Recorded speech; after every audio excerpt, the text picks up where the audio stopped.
Like most decisions in my life, I've decided to do the BookTubeAthon at the very last minute. I wasn't gonna do it for reasons unknown to me now, but then I saw everyone, including their mothers, doing a BookTubeAthon TBR, and I felt really left out. And I mean that in the literal sense, like Nimi over at Nimi M, her and her mum are actually doing this together, so everyone and their mums. It's now Sunday the 17th of July and the BookTubeAthon starts tomorrow and runs all the way through the week. I'll leave all the information about it down below, but by this point you've obviously already watched everyone else's videos, so there's not much else that I can tell you. And like I said, I've only just decided to do this, so I don't actually have any of the books that I want to read yet, so that's what I'm going to do now, which is why we're facing the bookshelves. So challenge number 1 is to read a book with yellow on the cover. So let's go. I put pants on for this video.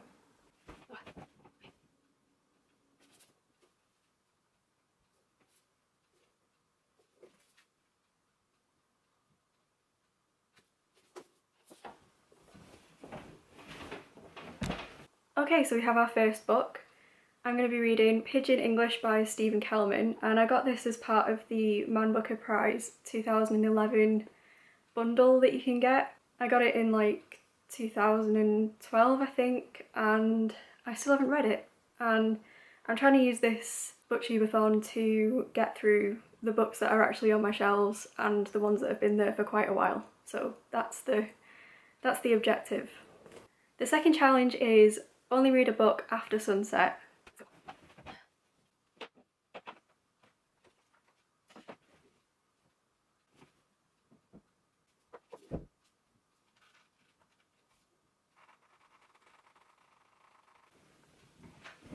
Okay, that one took a long time. I wanted to go for something that was short, but I also wanted something that was light-hearted because I tend to like those kinds of things before bed.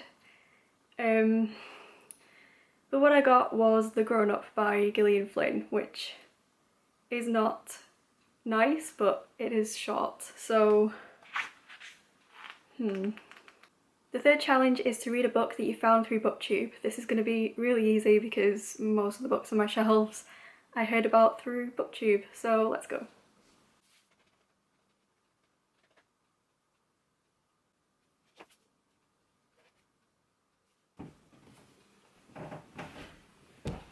So this challenge I picked The Grace Keepers by Kirsty Logan.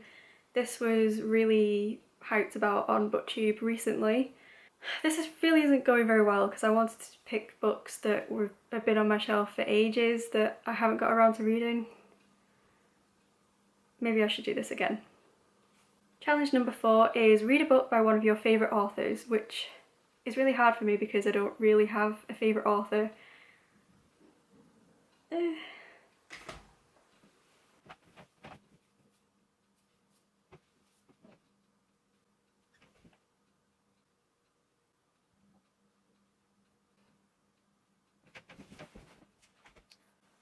I've had a brainwave. I'm going to switch this up a little bit. So I'm going to switch those two around just slightly, and I'm going to read The Crane Wife by Patrick Ness as the book that I'm reading that I discovered through BookTube. And I'm going to read The Grace Keepers as the book that is by one of my favourite authors because I read Kirsty Logan's book of short stories and I really enjoyed those. I can't really say that she's my favourite author because I haven't read anything else by her, but I've obviously heard very good things, so The Grace Keepers. Challenge number 5 is to read a book that is older than you.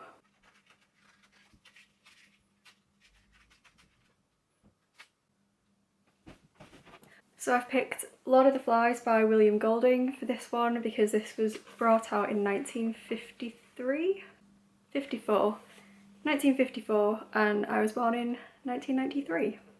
Challenge number 6 is to read and watch a book to film adaptation. I think I'm going to struggle with this one because all the books that are on my shelf that have film adaptations I've already read or I've already seen, if you get what I mean.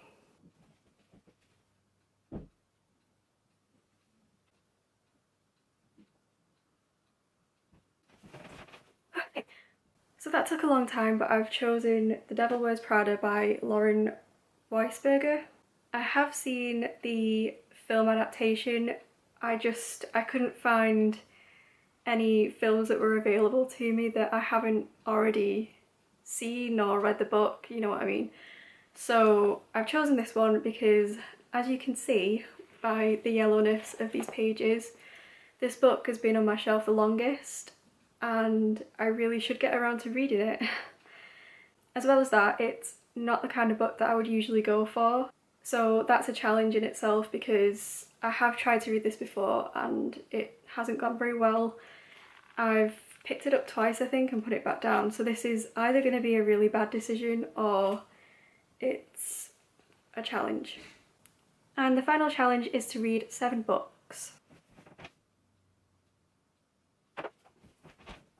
So I've picked Visitation by Jenny Erpenbeck, and I picked this one because it's very short, but it's also very dense. I have read this before, but I really wanted to read it again. I read it for university, and to be honest, I really kind of skimmed over a lot of it, so I really should actually give this one some attention this time around. So these are all the books that I am supposedly going to read in the next 7 days. We'll see how that goes.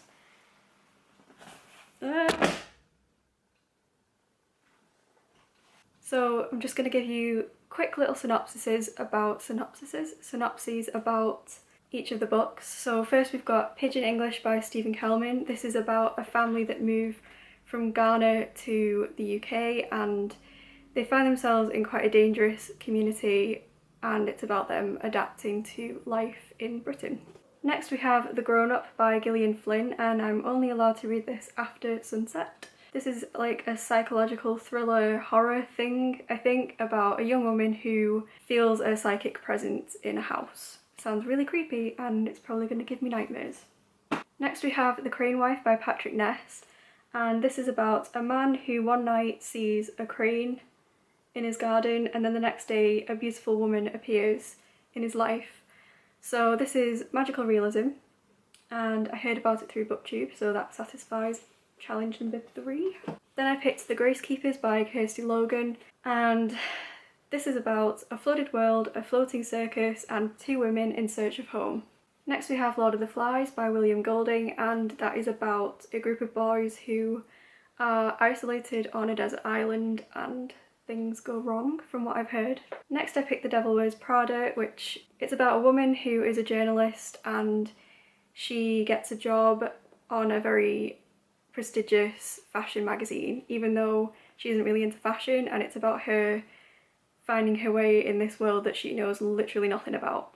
And finally we have Visitation by Jenny Erpenbeck. It's a bit strange because from what I remember of it, it mainly just sticks to the setting of the house and it tells the stories of the people that pass through the house between World War II and up to the present day, I think, or up to the Cold War, I'm not sure which. So that's my late entry for BookTubeAthon 2016. Let me know what you think of any of these books if you've read them, and let me know what you're reading in the comments below.